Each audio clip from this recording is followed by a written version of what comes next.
ఇవాళ తెలంగాణ అసెంబ్లీలో ప్రభుత్వం 6 బిల్లులను ప్రవేశపెట్టనుంది. ఎస్సీ వర్గీకరణ రిజర్వేషన్ బిల్లుపై సభలో చర్చ జరగనుంది. ఈ బిల్లుపై మంత్రి దామోదర రాజనరసింహ ప్రజెంటేషన్ ఉంటుంది. ఎస్సీ వర్గీకరణ అమలుపై సీఎం రేవంత్ ప్రకటన చేస్తారు. మరో 5 బిల్లులు ఈ రోజు సభ ముందుకు రానున్నాయి. దీంతో ఈ రోజు సభలో ప్రశ్నోత్తరాలను రద్దు చేసింది ప్రభుత్వం.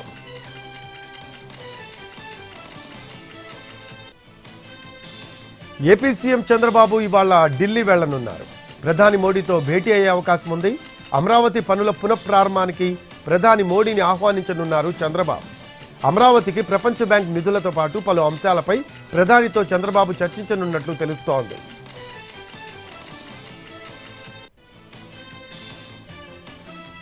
ఏపీలో నేటి నుంచి 3 రోజుల పాటు క్రీడా సాంస్కృతిక కార్యక్రమాలు జరగనున్నాయి.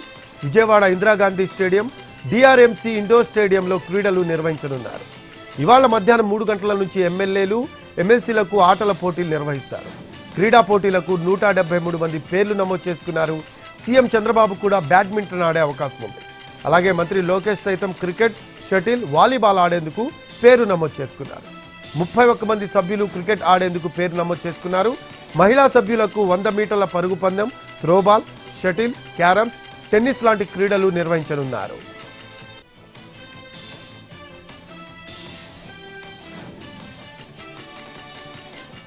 ఇవాళ బాపట్ల జిల్లా బేదర్మెట్లలో పర్యటించనున్నారు వైసీపీ అధినేత జగన్. ఉదయం 9:30 తాడేపల్లి నుంచి బయలుదేరతారు జగన్.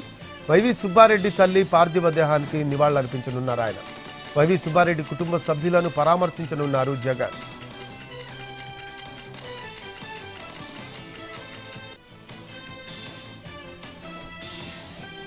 నటుడు పోసాని కృష్ణమురళిని ఒకరోజు పోలీస్ కస్టడీకి అనుమతినిచ్చింది గుంటూరు కోర్టు.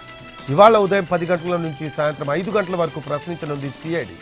మీడియా సమావేశంలో అనుచిత వ్యాఖ్యలు చేశారంటూ పోసానిపై కేసు నమోదైంది. సిఐడి కేసులో గుంటూరు జైల్లో రిమాండ్ ఖైదీగా ఉన్నారు పోసాని కృష్ణమురళి. ఈ రోజు పోసాని బెయిల్ పిటిషన్పై విచారించనుంది కోర్టు.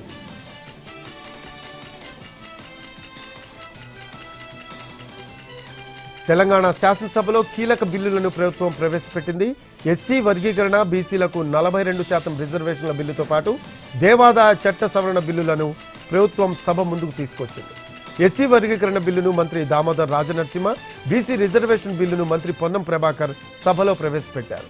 దేవాదాయ చట్ట సవరణ బిల్లును మంత్రి కొండా సురేఖ శాసనసభ ముందుకు తీసుకొచ్చారు. ఆ తర్వాత వీటిపై పలువురు సభ్యులు మాట్లాడారు.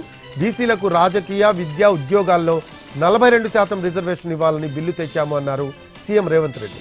ఈ బిల్లును పార్లమెంట్లో ప్రవేశపెట్టి ఆమోదం పొందేలా కేంద్రంపై ఒత్తిడి తేవాలి అన్నారు. కామారెడ్డి డిక్లరేషన్కు కట్టుబడి ఉన్నామని చెప్పారు సీఎం రేవంత్ రెడ్డి.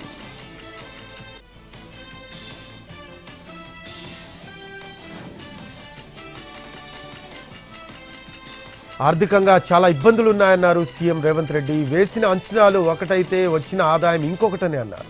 అంచనాలు తప్పాయని, ఆదాయం తగ్గిందని, అప్పులు అడ్డగోలుగా పెరిగిపోయాయని అన్నారు. దుబారా ఖర్చులను తగ్గించాము అన్నారు రేవంత్ రెడ్డి. జీఎస్టీ వసూళ్లలో దేశంలోనే అత్యధిక కలెక్షన్లు తెలంగాణలోనే వచ్చాయి అన్నారు రేవంత్.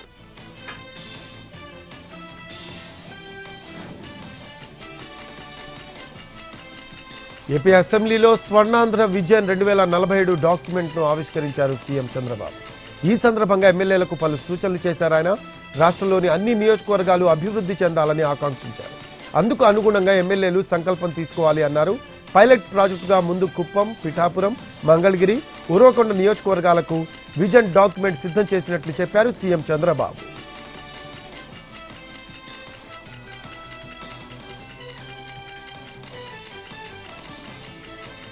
ఒక్కోసారి ఎన్నికల్లో ఓడిపోతున్నాము అంటే అందుకు కారణం మనమేనన్నారు ఏపీ సీఎం చంద్రబాబు. 2004, 2019 ఎన్నికల్లో తన ఓటమికి తానే కారణమని అంగీకరించారు ఆయన. మే నెలలో సూపర్ 6 పథకాల్లో భాగంగా తల్లికి వందనం పథకం అమలు చేస్తామన్నారు. భవిష్యత్తులో ప్రపంచంలోనే తెలుగు జాతి అన్ని రంగాల్లో ముందుంటుందని ఆకాంక్షించారు సీఎం చంద్రబాబు.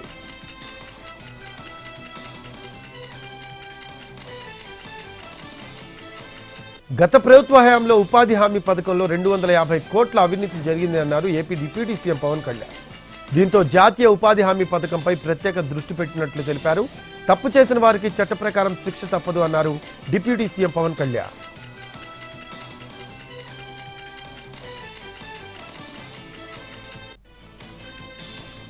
కూటమి ప్రభుత్వం అధికారంలోకి వచ్చి 10 నెలలవుతున్నా ఇంకా తమపై విమర్శలు చేయడం మానడం లేదన్నారు మాజీ మంత్రి బొత్స సత్యనారాయణ.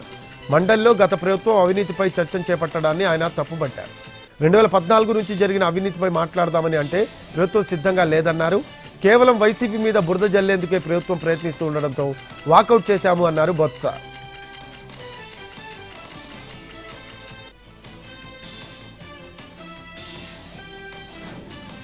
తమ ప్రభుత్వం అధికారంలోకి వచ్చిన తర్వాత 56,000 ఉద్యోగాలు భర్తీ చేశాము అన్నారు deputy CM Bhatti Vikramarka. Group 1 పరీక్షలను విజయవంతంగా నిర్వహించామన్న ఆయన గత ప్రభుత్వం ఒకసారి కూడా గ్రూప్ 1 పరీక్షలు నిర్వహించలేదు అన్నారు. దశాబ్ద కాలంలో కనీ విని ఎరుగని రీతిలో ఏడాదిలోనే పరీక్ష నిర్వహించి ఫలితాలు విడుదల చేశాము అన్నారు deputy CM Bhatti.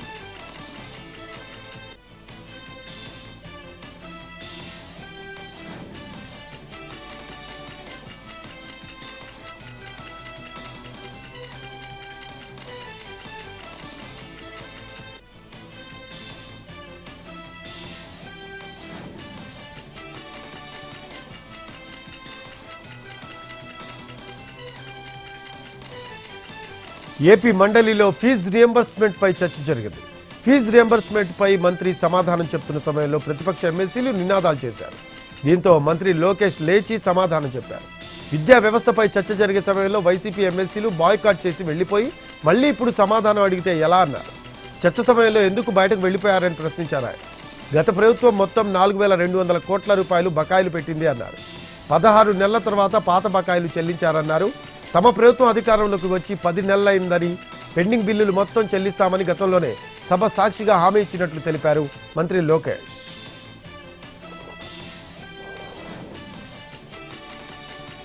Telangana అసెంబ్లీలోని committee హాల్లో డీలిమిటేషన్ పై అఖిలపక్ష సమావేశం జరిగింది.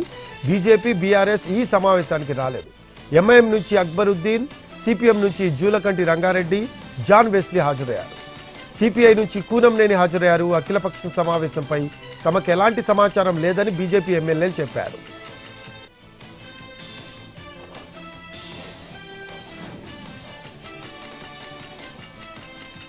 డీలిమిటేషన్ పై కాంగ్రెస్ పార్టీకి చిత్తశుద్ధి లేదు అన్నారు మాజీ మంత్రులు కేటీఆర్, హరీష్ రావు. అఖిలపక్ష సమావేశం ఎందుకు పెట్టారో స్పష్టత లేదని మీడియాతో చిట్చాట్లో చెప్పారు. డీలిమిటేషన్ పై కాంగ్రెస్ పార్టీ వైఖరి ఏంటో చెప్పలేదన్నారు. కాంగ్రెస్ పార్టీకి కేంద్రంలో అధికారం లేదని, అధికారంలో ఉన్న బీజేపీకి డీలిమిటేషన్ పై చెప్పాల్సింది గట్టిగా చెప్తాము అన్నారు.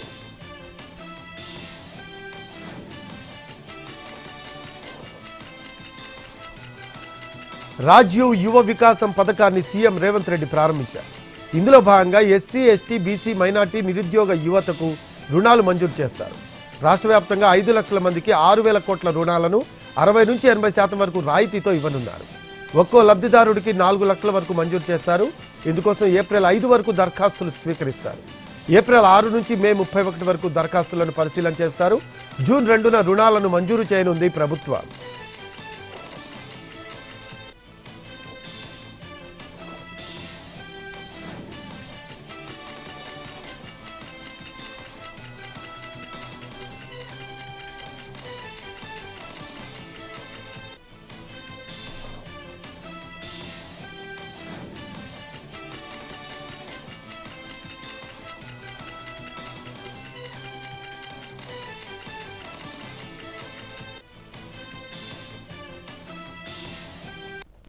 సచివాలయంలో సీఎం చంద్రబాబు అధ్యక్షతన ఏపీ కేబినెట్ భేటీ జరిగింది.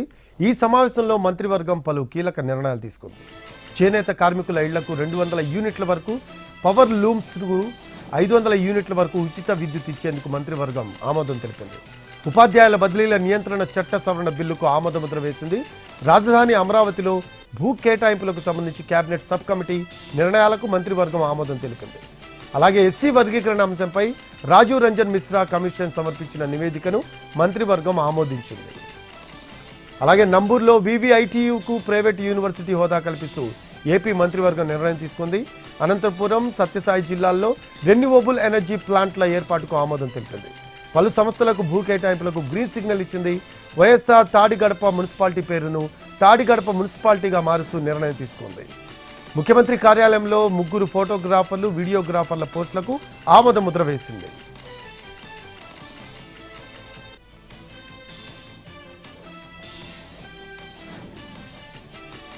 ఏపీ సీఎం చంద్రబాబుతో డిప్యూటీ సీఎం పవన్ కళ్యాణ్ భేటీ అయ్యారు.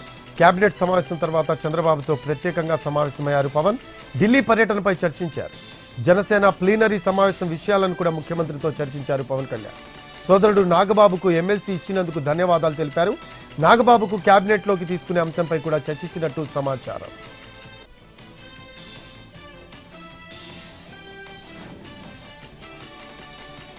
వల్లభనేని వంశీ రిమాండ్ ఈ నెల 28 వరకు పొడిగించింది కోర్టు. వంశీ బెయిల్ పిటిషన్పై ఎస్సీ ఎస్టీ ప్రత్యేక కోర్టులో విచారణ జరిగింది. సత్యవర్ధన్ కిడ్నాప్ కేసులో జిల్లా జైల్లో రిమాండ్ ఖైదీగా ఉన్నారు వల్లభనేని వంశీ. రిమాండ్ ముగియడంతో వర్చువల్గా హాజరుపరిచారు పోలీసులు. వంశీ బెయిల్ పిటిషన్పై ఈ నెల 20న తుది విచారణ జరగనుంది.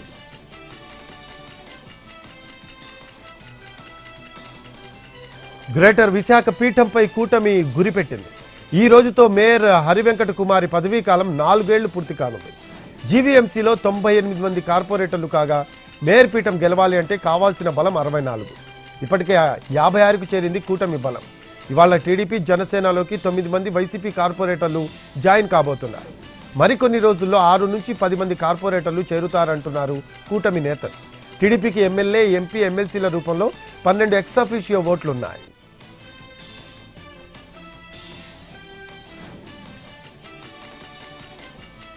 తెలంగాణ ప్రజాప్రతినిధులకు తిరుమల తిరుపతి దేవస్థానం గుడ్ న్యూస్ చెప్పింది.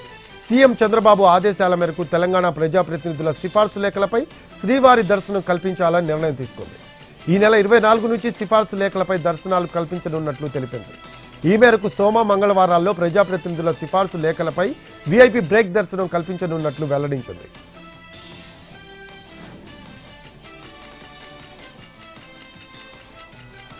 ఈ నెల 27న ఢిల్లీలో తెలంగాణ డీసీసీ అధ్యక్షులు సమావేశం కానున్నారు. తెలంగాణతో పాటు మరిన్ని రాష్ట్రాలు, కేంద్రపాలిత ప్రాంతాల నేతలు సమావేశమవుతారు. ఏఐసీసీ అధ్యక్షులు ఖర్గే అధ్యక్షతన సమావేశం జరుగుతుంది.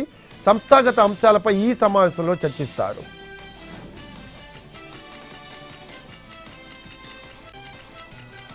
ఎన్టీఆర్ జిల్లా పెనుగంచిప్రోలులో హైటెన్షన్ నెలకొంది. పోలీస్ స్టేషన్ సెంటర్లో ఇరు వర్గాలు ఘర్షణకు దిగాయి. ఒకరిపై మరొకరు రాళ్లు, చెప్పులతో దాడులు చేసుకున్నారు. ఇరు వర్గాల ఘర్షణల్లో పోలీసులకు గాయాలయ్యాయి. ఇందులో ఓ ఎస్ఐ, 4 కానిస్టేబుల్స్ గాయపడ్డారు.